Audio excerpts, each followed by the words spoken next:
मागणी झाल्यानंतर दुसरी मागणी अशी आहे की जे ओबीसी विद्यार्थ्यांना 50% शिष्यवृत्ती मिळते ती 100% शिष्यवृत्ती मिळावी यासाठी ही एक मागणी आहे।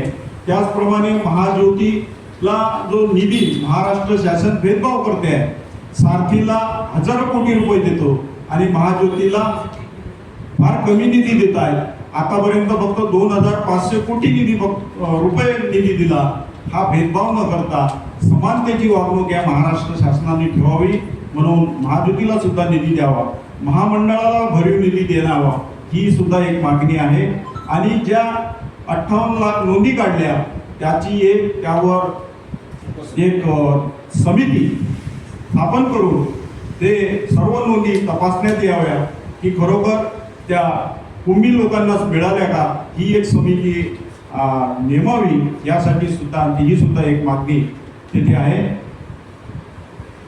आणि या सर्व मागण्या घेऊन आम्ही आंदोलन छेडत आहोत आणि जर या आंदोलनाला शासनाने जर मान्य केल्या नाही तर पुढील काळामध्ये आम्ही या अमरावती जिल्ह्यामध्ये या ओबीसीच्या मागण्या पूर्ण करण्यासाठी आणि हा झालेला अन्याय दूर करण्यासाठी फार मोठा भव्य असा मोर्चा काढण्याचं आम्ही या सर्व ओबीसी संघटनेतर्फे ठरवणार आहोत।